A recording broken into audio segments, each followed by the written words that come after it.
Might have to drag him on as long as he was to go. Wish I could pull that. Harry taught me a good trick this morning that I will never forget. What is that? If you're the MC, they can't start the event before the live stream is ready.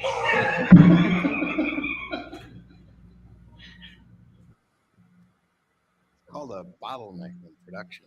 I think Harry invented it. And I am running with his technology.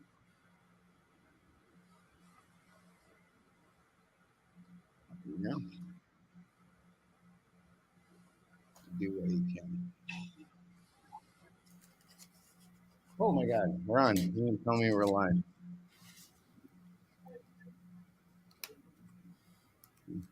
All right. Well, Marc Angelucci was a brother to all men. And I'm sure that everybody in this room would rather be anywhere else doing anything other than this.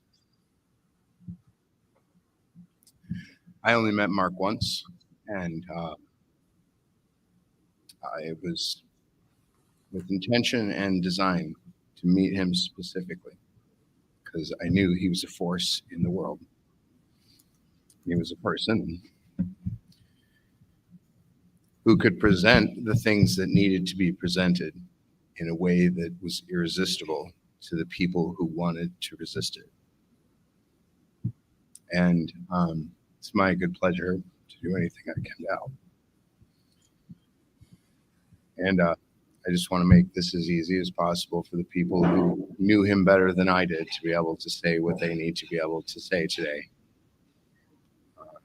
And I hope that's these people right here, because that will make this go much more easily from a logistics standpoint. Sorry, video production. So who wants to come say a thing or two before we switch to Warren Farrell? Anyone? Peter.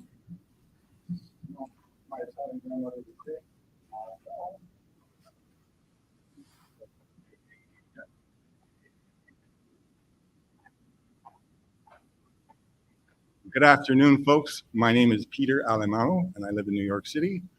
I joined NCFM in the mid-1990s after having been deeply inspired by Warren Farrell's book, Myth of Male Power. What a life-changing experience that was. Toward the end of the 1990s, I was persuaded to co-found the Greater New York chapter. It was around about then that I got word about this bloke out in California named Marc Angelucci, who was in law school and was just exploding with energy and enthusiasm for the ideas that we were trying to promote. He founded the Los Angeles chapter, and man, he was a guy on fire.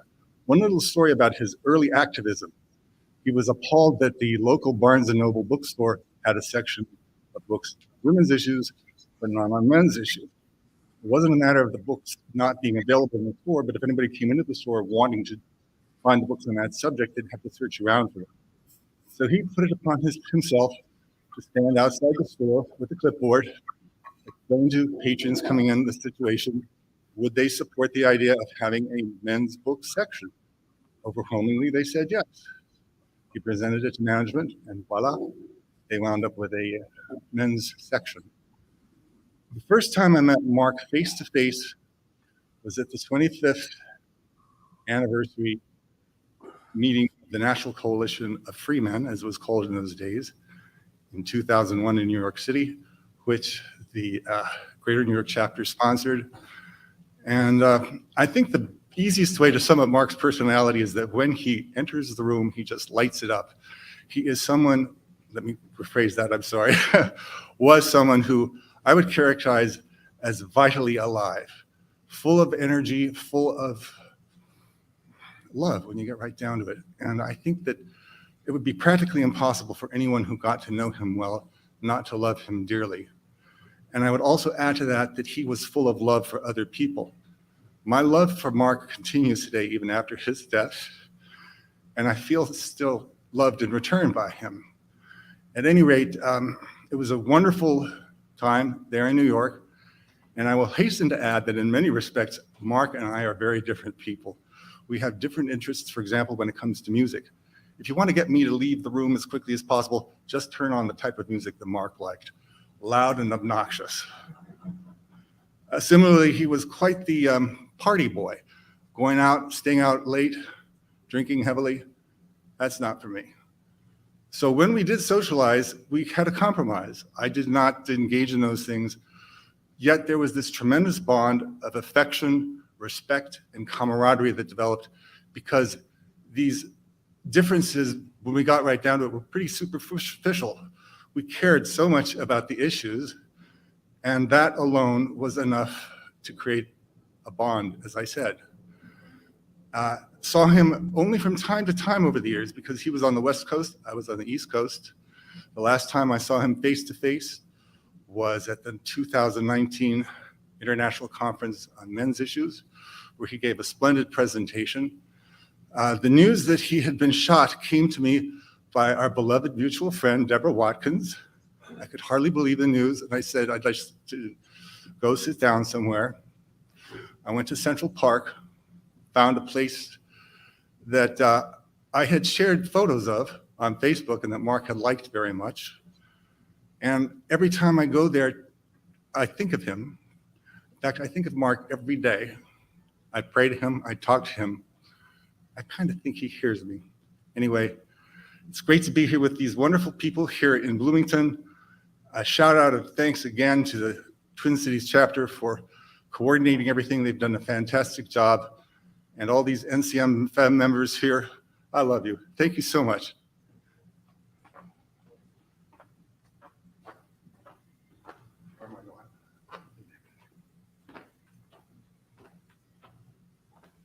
And Val, are we ready with the StreamYard? And the next speaker will be Warren Farrell, if all goes well. Can you hear me? Can you hear me? Can you hear me? Are you able to hear me? Are you able to hear me?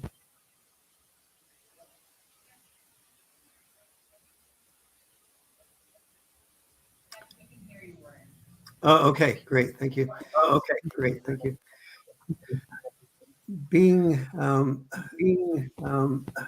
I'm sorry, I'm getting an echo. I'm getting an echo. Hearing me once is enough for me.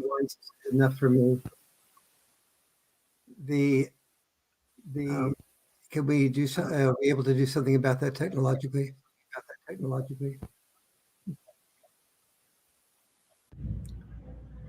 Okay, try it now.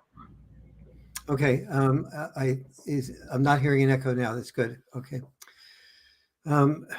This is one of the saddest days I can imagine for me. I loved Marc. Marc and I had a very, very deep bond, and I was very happy to hear Peter say that he was inspired by the myth of male power, because I feel terribly that I first heard from Marc when he had read the myth of male power and was asking me for permission to quote from it for the UCLA Bruin when he was a law student at UCLA.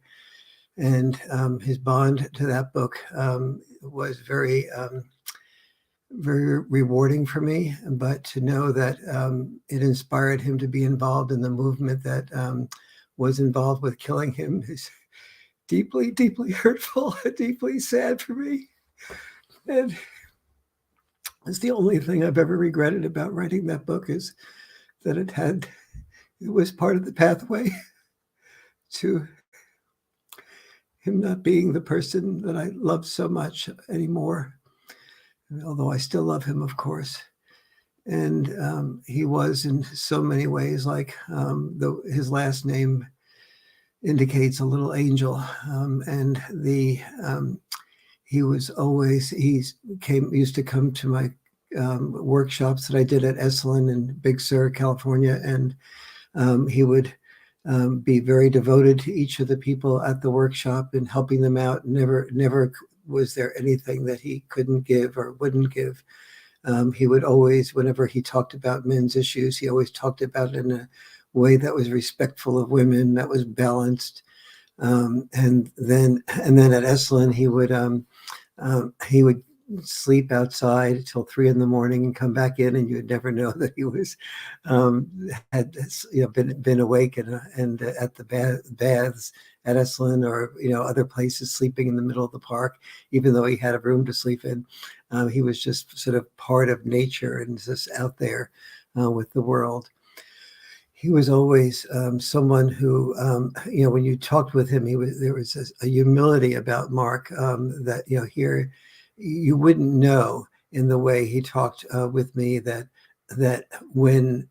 he was out there working on the Selective Service Act and reversing that, working on legislation, that he was supporting this falsely accused man who and helping him live a life that would be able to be rejuvenated again and to not suffer by that false accusation. And I only found out from the man himself on a TV show that he was that the entire contribution that Marc made, the entire contribution was pro bono. And like so much of what Marc did, he did so much for others and was so kind in his spirit that you didn't realize he was barely making a living because of the amount of pro bono work he did and the amount of contributions he was making that didn't bring him income. And so in all these ways, I just loved his spirit and his humility and his caring and his dedication.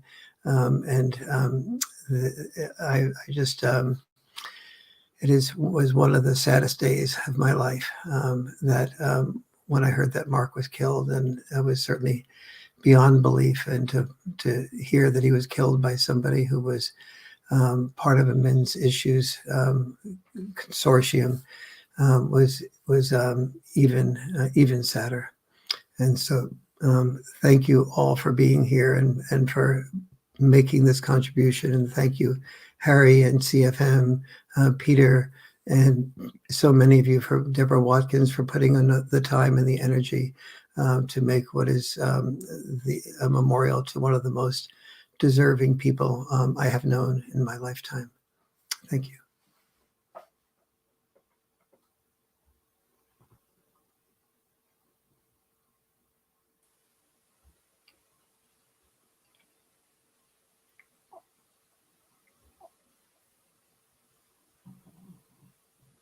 Next. That's all right. I'm loud enough for people to hear me without the microphone. But I believe we're queued up for Cassie Jaye next. Is that right? What's that? I think he finished, didn't he? I think he's finished. There's latency in the video. Is Cassie Jaye queued up, Val? Okay.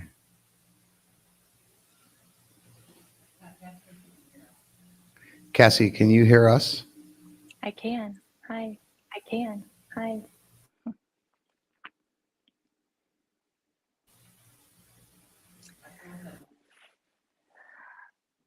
Okay, I think it's my time. I just logged on, so I haven't been able to see the other speakers, and I'm actually not sure how much time everyone's taking, so please feel free to stop me if I go on too long.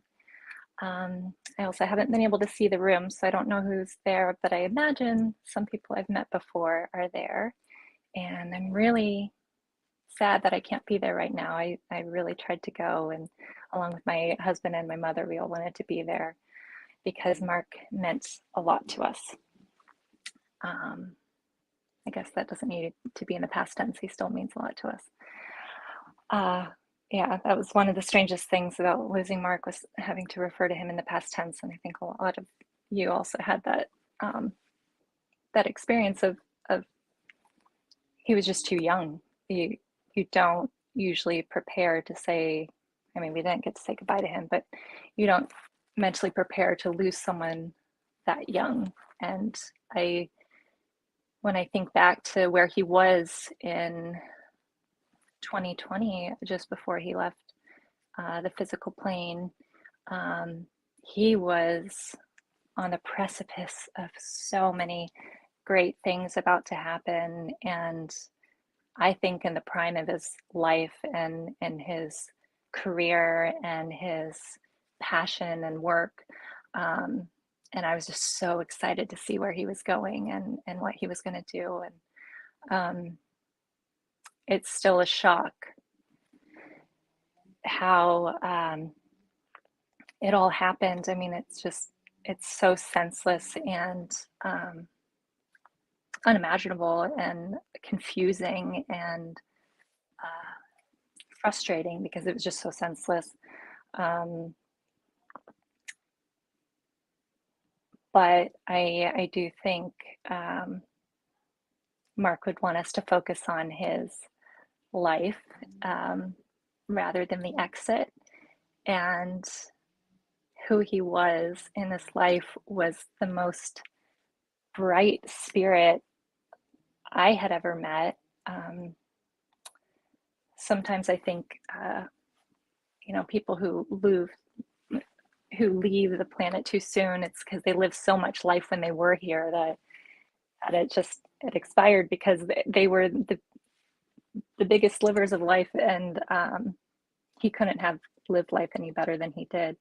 In reflecting on Marc for this event, I realized that a lot of people I talked to when I was filming The Red Pill and just throughout my years of focusing on films about political movements and different political ideologies, and something I noticed was a lot of people came to a movement from a personal trauma of some sort. And what was so unique to me about Marc was how he came to this movement and found his passion in life was actually in his love for his friend. And for those of you who have seen The Red Pill or just seen Marc in his speeches or interviews, you may remember that he became passionate about men's issues when he watched his dear friend, his childhood friend, get into a marriage and have kids with a woman who was physically violent. And when he tried to help his friend get out of that situation, that's when he started to see the institutionalized injustices. And because of his education in the legal system and going to law school and just being well versed in law, he saw this as an extreme injustice that he wanted to channel his energy into. And so it was really unique in his story because he spent, I don't know how many years, but he spent many, many years focused on men's issues and by the way, he also represented a lot of women as well. He was just for justice in general, but it ended up being that, the scales were so tipped in one way that he wanted to help the underdogs in a lot of cases. So he dedicated so many years of pro bono work to helping people in these circumstances when he didn't necessarily have that that kind of personal trauma to draw from that made him passionate about the project. It was passionate about this topic. It was really just his pursuit of justice and love for humanity and what was right and true. And I think that's just who he was. He truly was an angel on earth, and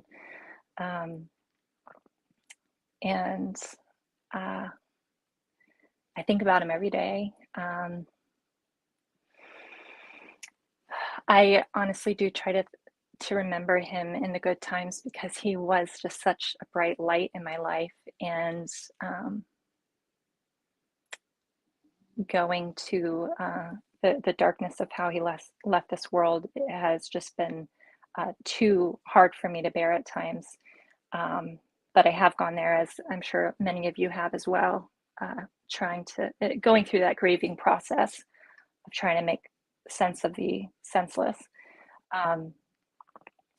But now I just hope that he, in whatever is after this, where we are right now, whatever is after this, I hope he is with Patricia Overberg, who I recall in many of his speeches and interviews talking about her being his hero. She started the Oasis, I forget the exact name, but it was a domestic violence shelter that was the first, if I recall correctly, it was the first in the US to open its doors to male victims of domestic violence. And he was very close with Patricia Overberg, and she sadly passed, I don't know what year, but he tried to carry the torch on for her and share her story in a lot of his speeches. So I hope that to those who knew him and loved him, that we can do the same for him as what he did for Patricia, in keeping his legacy alive and the mission of his work alive and his spirit alive, by sharing the work he's done and carrying the torch on for future progress. And I think I'll end that there.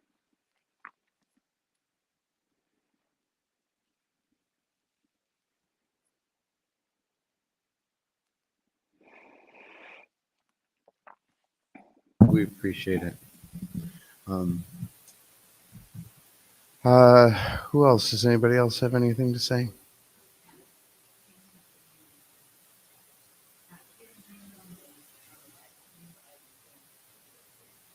Okay. Stanley Green, are you on the live stream? Are you trying to get in with your camera? If you are, as soon as we get you on, we'll get you up. We'll get you up next.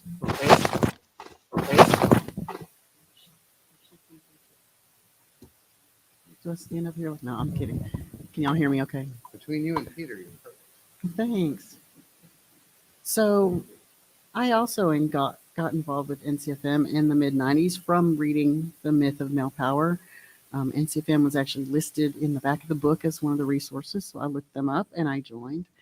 At the time, I was the president of the Tarrant County chapter of NOW, and I grew up a tomboy, so I was always about gender equality. And to me, I've always noticed it on both sides, and I won't get into all the specific stories of that. But so when I joined NCFM, the main way that we had to connect with each other was the discussion group. And back then, we didn't have all the video stuff. And so if you were digitally connected, it was purely just chat groups. And so we had that chat group, and Mark and I don't remember which of us were there first, but on that group, of course, we're talking about all the issues. People would come on there and they'd say, I know this person who this, or this happened to me. And we're sharing about that and talking about what we thought the solutions were. And Mark and I kind of bonded on this. We were both coming from this place of, guys, if we can say this in love and say it where we're considering women's issues as well as men's issues, and trying to get, if you say it in love, people are more likely to listen to us and care that men are suffering. And so we had kind of bonded on that discussion group from that. And we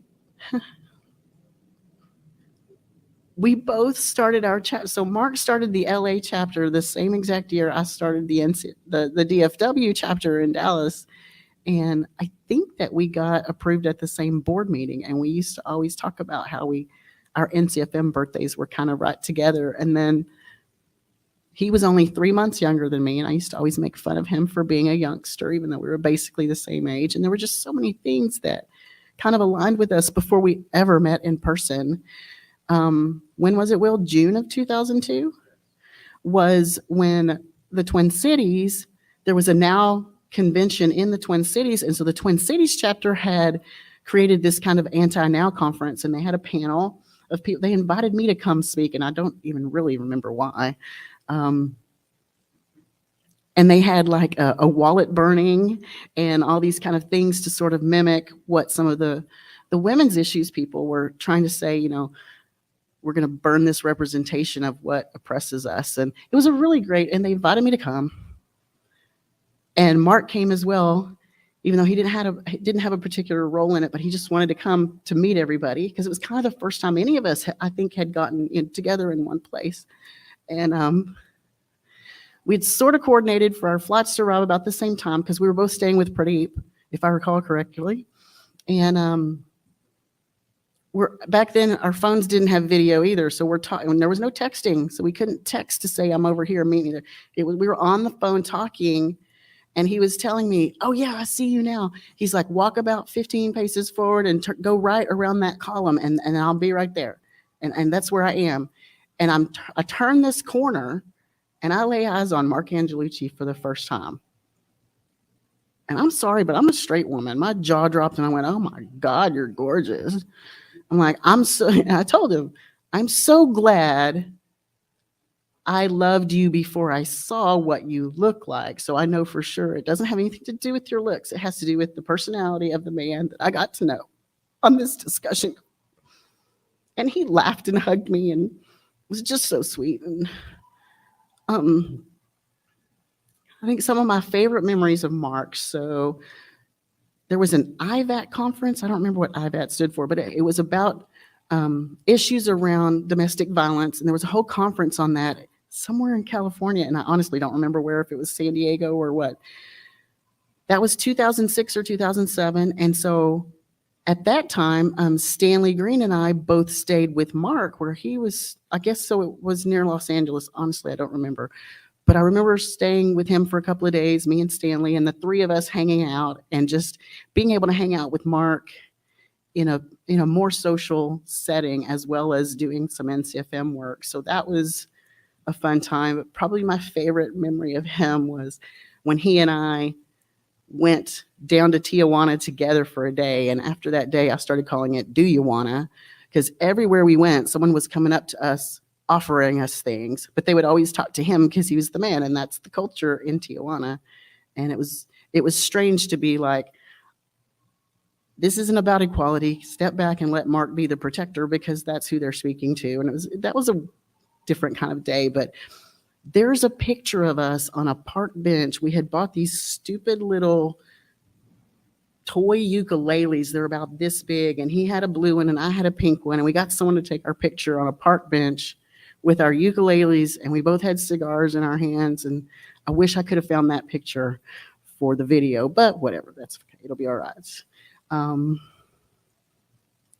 I just can't, he's always been kind of the person on the other side of the discussion group, or the person on the other side, on the phone during the board teleconferences. And of course, I would get to see him every few years when we had a face-to-face. And the one face-to-face that I missed was the 2019. It was because I had a new job, and I'll just have to get over that. It's okay.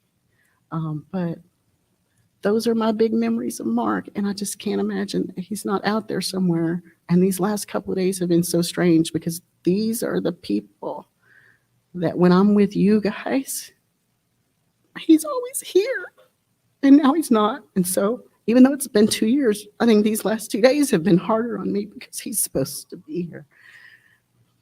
Thank you.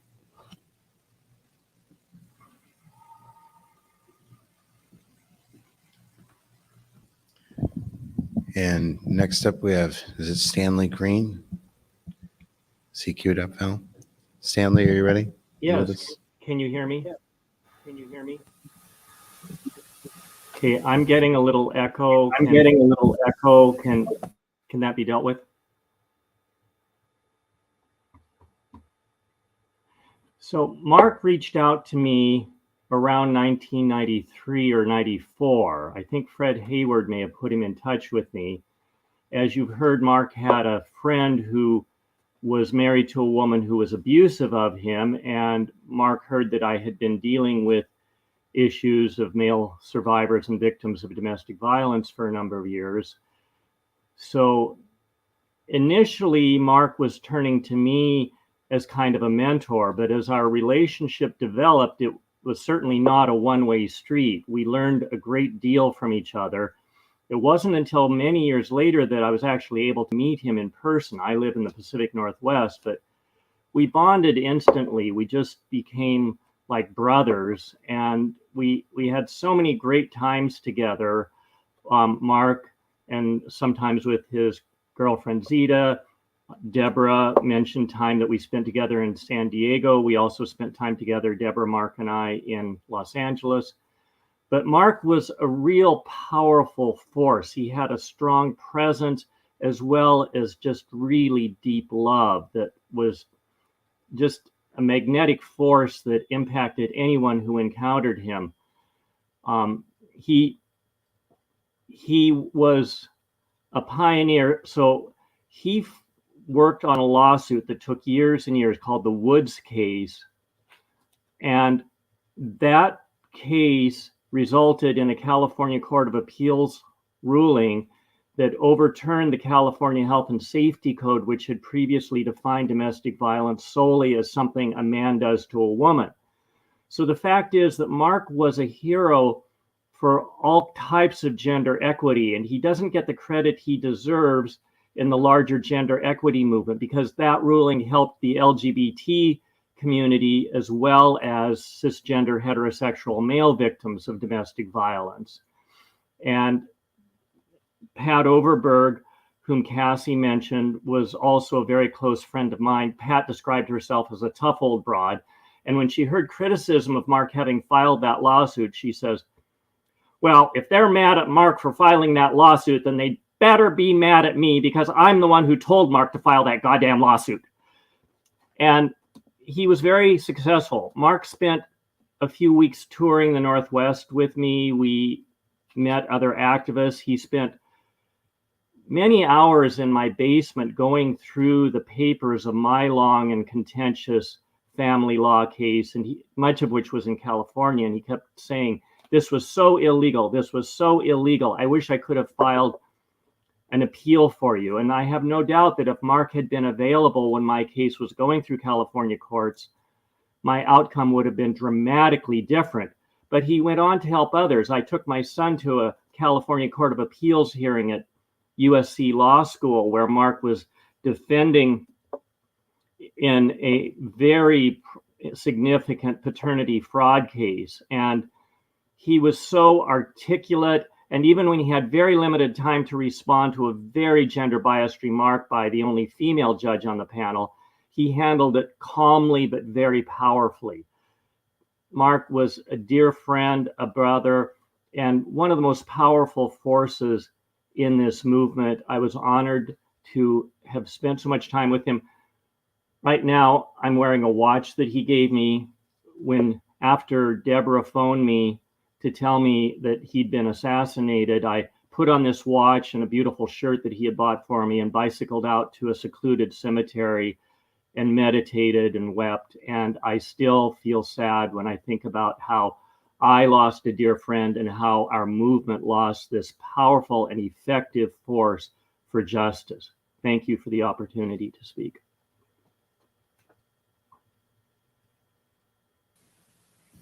Thank you. We appreciate you StreamYarding in with us today.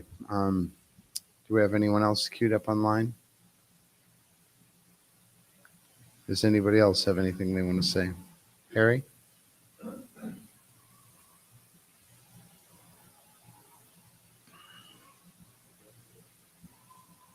However you can get here. All right.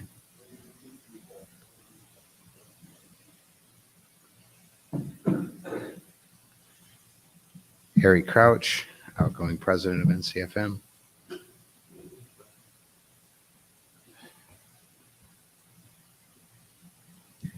It's really hard to know where to start.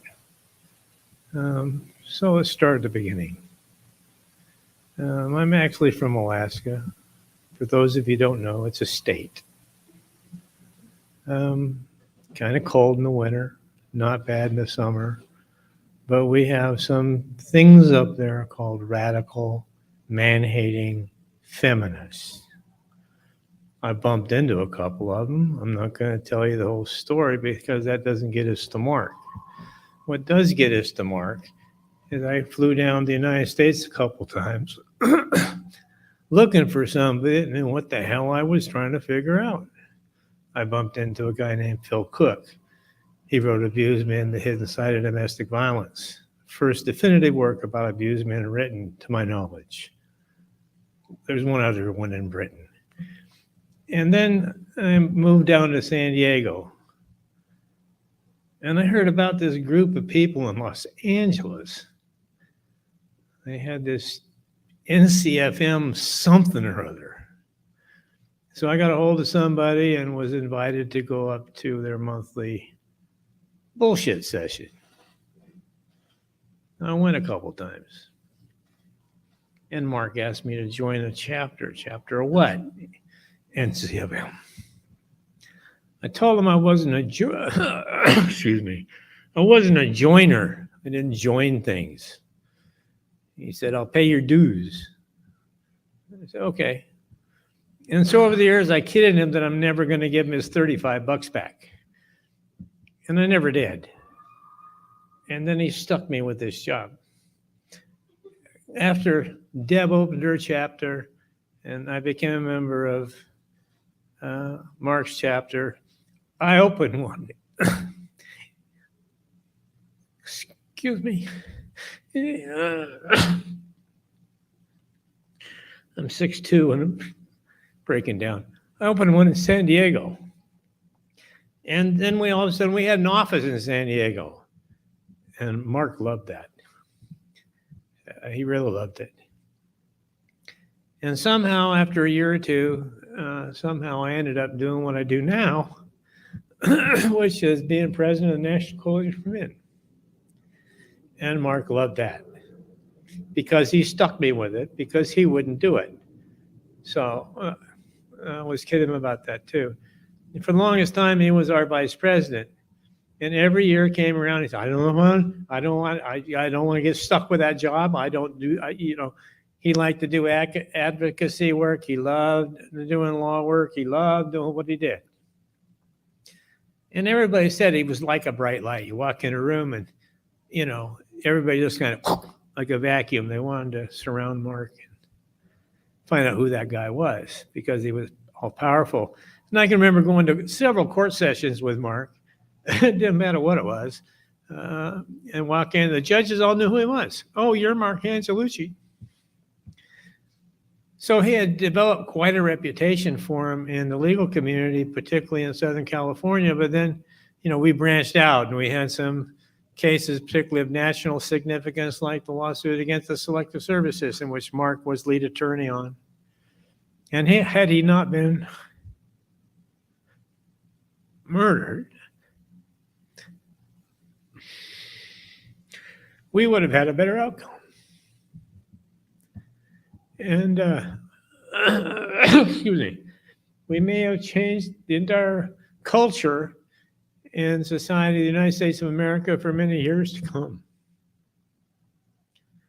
That's a hell of a force. Aside from which, he smoked a little dope and drank a lot of beer, which was okay until he got in his car and went for a ride because there were cigarette burns all over the walls and in the dashboard. And, Mark traveled here and there. He didn't think anything of jumping in his car and going 300, 400 miles to see a friend, just to have to go to a party or to show up to help for some event. And he would sleep in his car. How he did that for years and years and years, I don't have a clue, particularly all those cigarette hole buttholes and things everything in the car, because his car smelled kind of funny,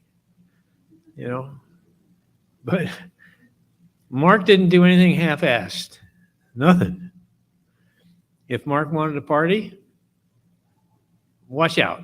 Mark was going to go party. If Mark wanted to take a vacation, hey, shut it down. He might look you up when he gets back, but he's gone for a couple weeks having a good time somewhere. If he wanted to work, watch out. That's what he did. You can call him up, but man, I'm so busy. I got all these cases. I got to do this. And he was. That's just the way Mark was. And we all miss him.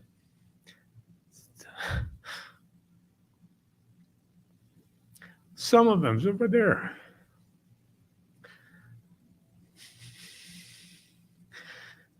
I think this is the first time he hasn't been with us for board meeting. It just isn't the same. Most of us been friends for a long time, certainly good acquaintances. But we all rotated around Mark.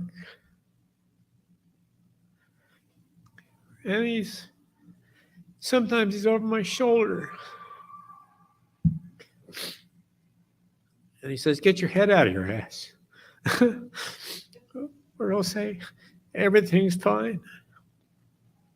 I remember, tell you a short story I've never told, and then I'm going to say, leave this podium. But I woke up one morning to a start, right? And I'd had this very weird dream that I was standing or looking out, whatever, some sort of a room or a gathering or something, everybody sitting in a chair like you're sitting in, but I'm looking at their backs and I think they're all dead. You know, what the hell? I'm shaking my head. Then I heard a voice. Mark. He's on a hill. And there's a bright light up there. And he's pointing down. He's going, come on, Harry. Come on. I've never forgot that. So I have to earn some more points somewhere to get up the hill. Because I don't want to be stuck in a room like this with a bunch of you guys with your backs turned to me. You know, that doesn't seem like a good idea to me. So we love you, Mark. We miss you. And we'll see you soon.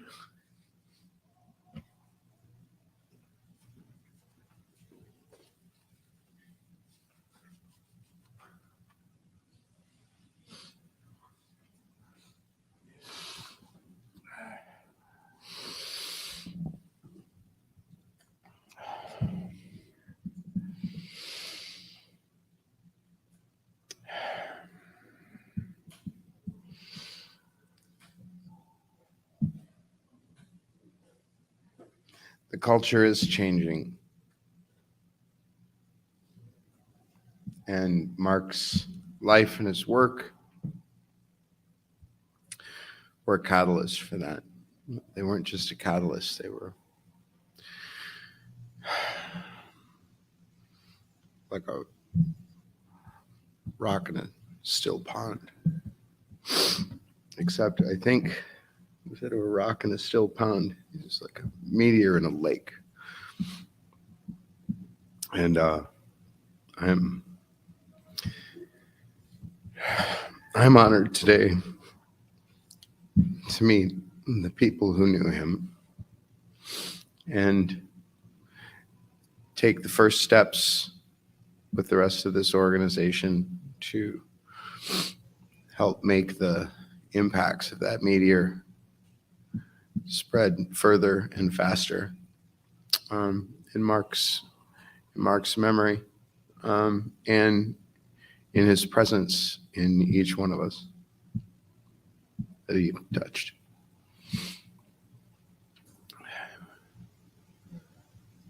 What's that? We got Greg is up next. Excellent. All right.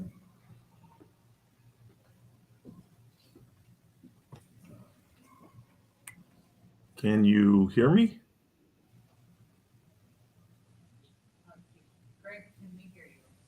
You can hear me? You can hear me? Yes. Oh, there's a little bit of a feedback. Okay, great. Well, I just want to say a few words. First of all, I didn't know Mark as long as Harry or Warren or Deborah. I got to know Mark, obviously, once I became chapter president of the Carolinas, which happened about almost 10 years ago now. But, you know, as I got to know Mark and really appreciate the passion and commitment that he had around trying to do what's right in the world, trying to reverse the injustices that men especially were afflicted with. He became more than just, a friend and a colleague, if you will, in the men's movement. He is one of the really true few people, at least in my life, I can say was truly, genuinely inspirational. And I'll just tell you maybe one little short story about how impactful Mark's approach to, well, not just to life, but to trying to fully understand new issues or new injustices that men were facing.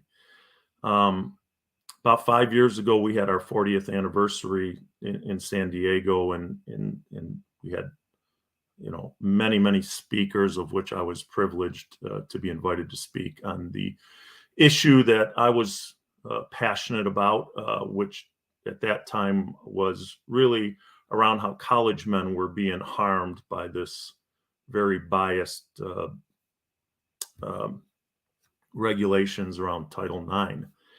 And it was a grave injustice, and these young guys were this was before the Me Too movement got underway, but it may have actually been the roots of the Me Too movement. But just a mere accusation on a college campus was enough to destroy that young man's entire future. I mean, they would go through this kangaroo court. There was no real due process, and Mark wanted to learn about that. He wanted to hear about it, and so I presented along with Cassie and others that were at the 40th anniversary, including Mark. And Mark came up to me afterwards, and we were talking, and he was asking me about the issues, and I said, well, Mark, our chapter is having a conference later this year, and actually in just another month or so. And I said, we've lined up, a pretty good agenda of speakers that are versed even better than I am on the subject. I said, many of them are attorneys, and I said, you ought to come out. You ought to come out if you can. And he, anyone knows Mark was an extremely busy guy. And he told me politely, he said, if I can, I will, but don't count on it. I'm just swamped. And I said, okay, I understand. And then a few days before my conference, I get a call from Mark, and he says, hey, I'm coming out. He goes, I'm taking the red eye, which got in at, I don't even remember. It seemed like it got in at 2 or 3 in the morning. And I think our conference started at 8 or 8:30, if I remember right.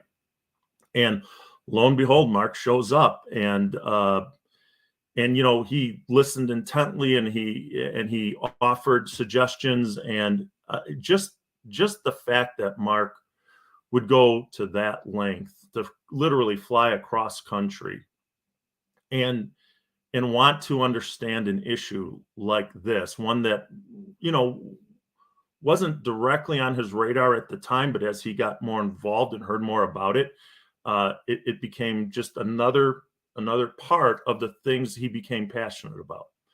And I just think that very much speaks to the fabric of the man. So, again,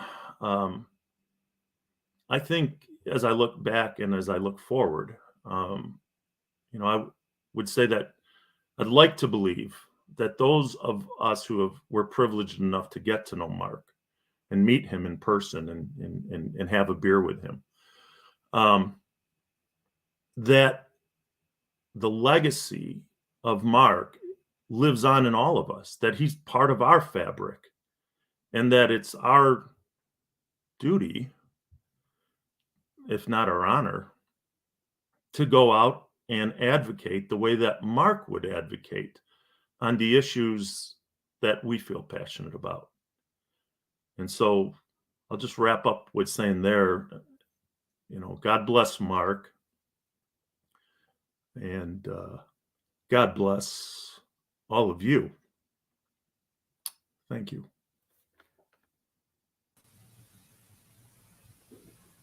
Thank you for coming in with us. Is there anyone else queued up, Val? Is anyone here? You going to come up? Excellent. Our resident world traveler.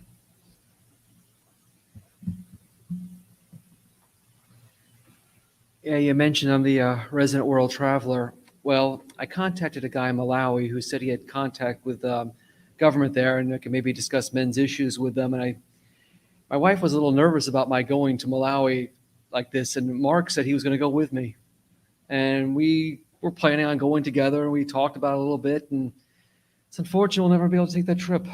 I still plan to go sometime, but it would have been a lot more fun with Marc there, wouldn't it? Because as many of you mentioned, he's just someone who just radiated warmth, just being around him. Unfortunately, I only met him twice. First time was at an Intactivist rally in New Orleans in 2012. We kind of passed, we were both with Intact America, and kind of nodded at each other a little bit. I mean, he liked to tell the story. And I heard someone saying it's Marc Angelucci. I thought, oh, the Marc Angelucci. Yes, I had just joined NCFM a couple of years earlier, so of course I recognized the name. And I went up and said hi to him and said, and you're Marc Angelucci with NCFM? I said, yes, you know our group? I'm a member. I'm the liaison contact for the Republic of Georgia.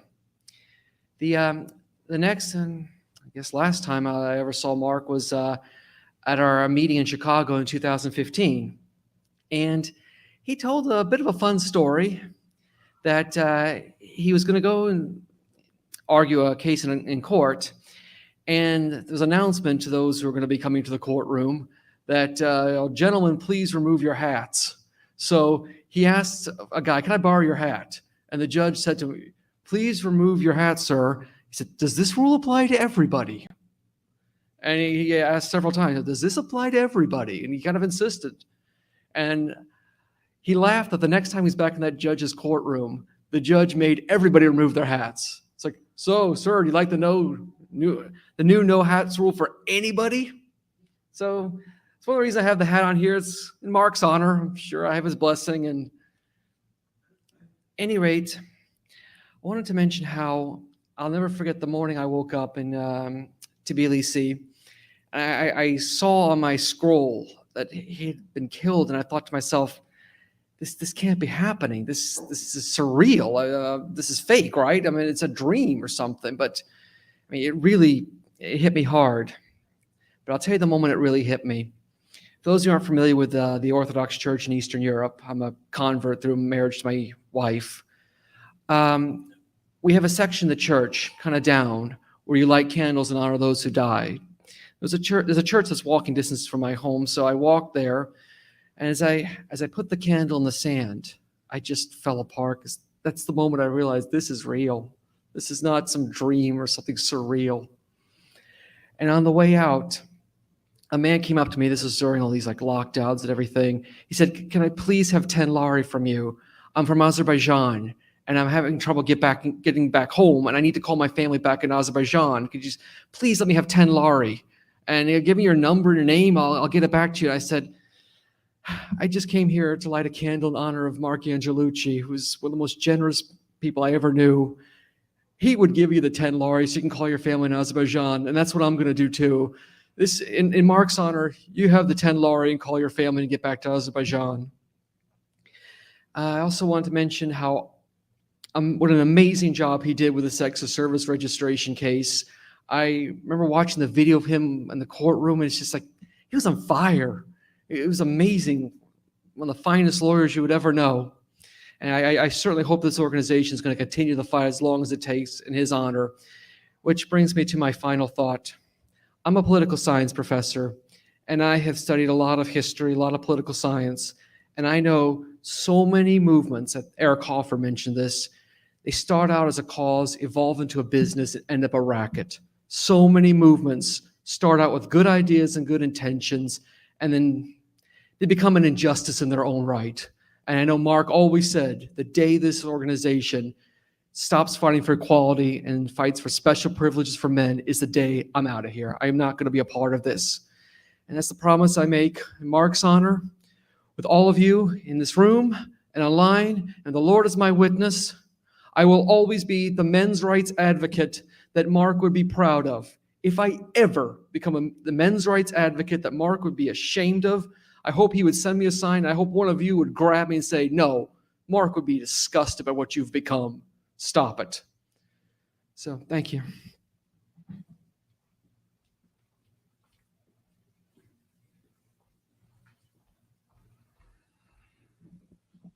It's an interesting message.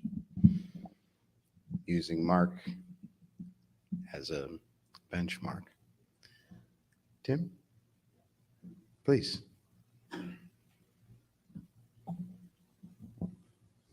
Next is Tim Goldich. Oh, yeah. Hi, Tim Goldich from Chicago. Right, you know, I did not know Mark so very well. I mean, really didn't spend all that much time with him. But he was one of those people that made you feel like your relationship was deep and special, even you know, when in fact we'd only gotten together a few times over the years for NCFM related events. And I knew Mark as a karaoke partner. We both loved to do karaoke, and Deborah was the other. The three of us would. And Mark loved AC/DC, and he would get up there and do a song called "I've Got Big Balls." And he wouldn't just sing it, he was dancing up there and performing. And he was amazing. And so it was, and I would do King of the Road, and Deborah would do like Hit Me With Your Best Shot, right? And we had our specialties. It was a thrill. It was good fun just always to go night hopping with Mark. Couldn't keep up with him, of course. I mean, I'd make maybe the first 2 or 3 bars, and I'd have to go home. And Mark was just getting started, you know. But yeah, I mean, he was just a very special guy, and you had to know him was to love him. He had that magic. So I'm honored to have known him. Thanks.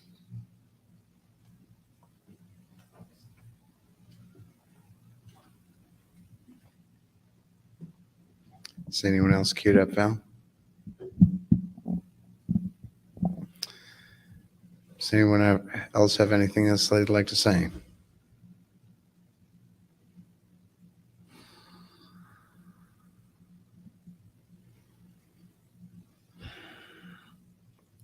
All right, that leaves me with a difficult position of closing. And I'd like to thank Steven Svoboda, actually, today for demonstrating passion and commitment to what he believes in, even if we sometimes agree or disagree. I would imagine from everything that I've heard from Mark, if he was here, he would have done what he could to smooth it over. And he might have even done it. But Stephen also touched me today. And he said, I don't think I can take this. No matter what we do, no matter how it goes, it's just, I'm a perfectionist. It's not going to be perfect. because the only way it could be perfect is if Mark was here. And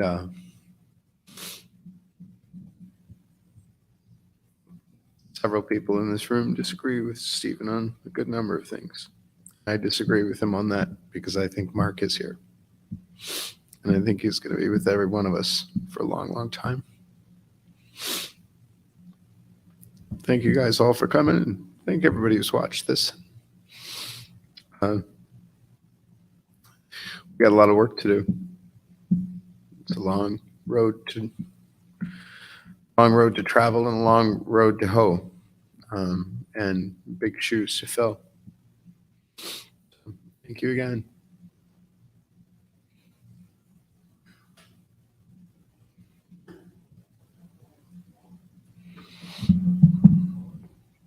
Before everybody takes off. Video. We have a video? What video are we talking about? We do have some videos. Yeah. People send in video.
colleague, a comrade.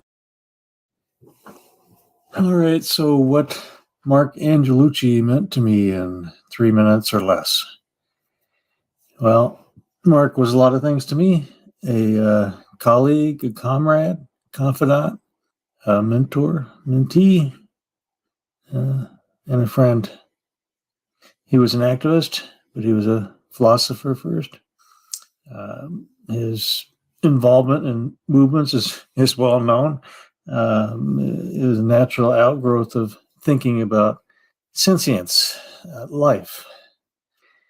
That's why it was no accident that he came to be not only an anti-war activist, but also an activist on behalf of the most devalued sentient life forms of our time, animals and men. Most people come to movements for selfish reasons: envy, greed, pride, shame. People starved for praise, people seeking balm for hurt or rejected feelings. Marc was different. He was in a different class. He came to movements from principles, not the other way around. And he brought to the world a life grounded in the principles of integrity, compassion, and honesty. I guess it should have been expected that he would be expelled from it.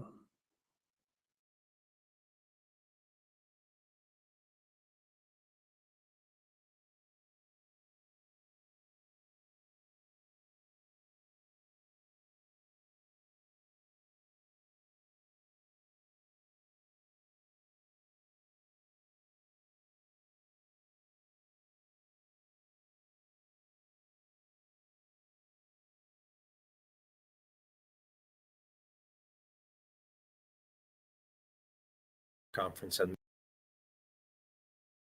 men and boys. Marc was a charismatic representative of NCFM and of men and boys issues. He was a warm and kind person, full of life, who could also light up a room with his presence, as those who have met him could attest to. He was a confident attorney, yet he spoke softly and could make other people around him feel comfortable and important. The last time I saw Marc was in San Diego at NCFM's 40th anniversary celebration. On the last night before all the presenters were going to fly home, we all got together at a restaurant one last time. And while others were celebrating, Marc and I were talking about his client. I recall Marc writing down on a napkin cases and case law he thought might be helpful to his abused male client. That is the Marc I remember. A champion for abused men and boys, and a fearless attorney who would take on a corrupt system. May God bless his soul for all the lives that he's touched, and for the legacy that he leaves behind for all of us to aspire to. Thank you.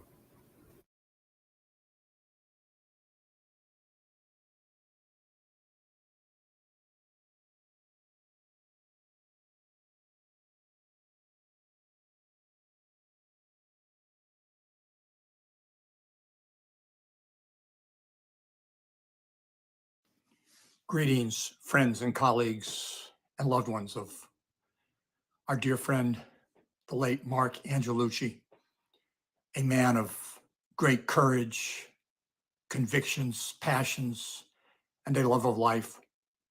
All of you who knew Marc knew how much he enjoyed life, how friendly he was, how helpful he could be. And I always saw a smile on his face, just a really wonderful man, gunned down in the prime of his life with so many accomplishments behind him and more ahead. Just a profound tragedy.